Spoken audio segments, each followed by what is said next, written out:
Let's bring in Dr. Shamsah Amersi. She's the mother of a current Brown University student, Jaden Andelmo, who was sheltering in place while campus was locked down. Dr. Amersi, let's start with, how's your son Jaden doing? Is he safe?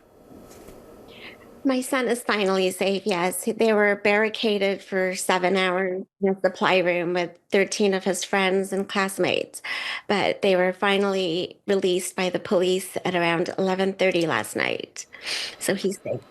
And tell us where Jaden was yesterday when this shooting happened, and how did he respond?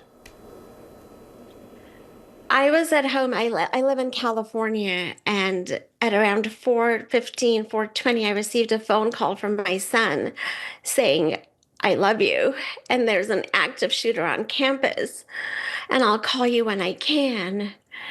It's the worst phone call you can ever get from your child. You just think you're in a living nightmare. And then we didn't hear back from him for another 10, 15 minutes. He was initially outside. It's finals week. So all the students were on campus studying in their groups at the library and at the main campus. And he was outside getting some food, going back to the study room where he was with his friends. And he saw police cars whizzing by.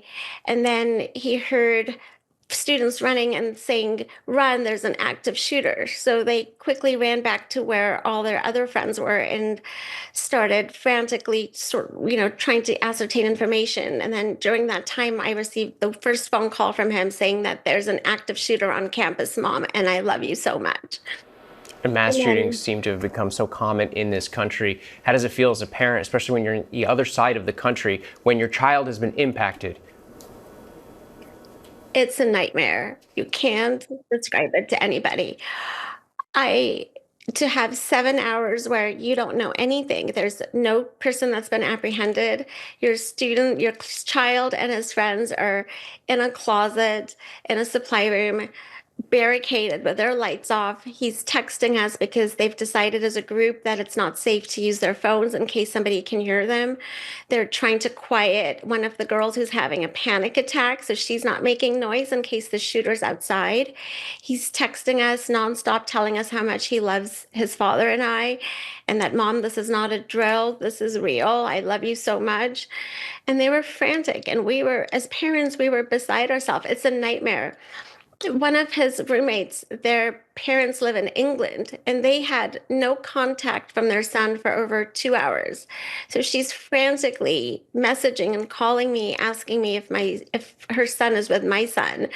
And there was no known whereabouts of him for about 2 hours. So this poor mother and every parent like myself is just in shock and in disbelief that what we become numb to and desensitized to, because this is so commonplace now, is now our reality for our children to go through this. How often were you able to stay in touch with Jaden during all of this? And when were you finally able to breathe a sigh of relief knowing that it was over and he was safe?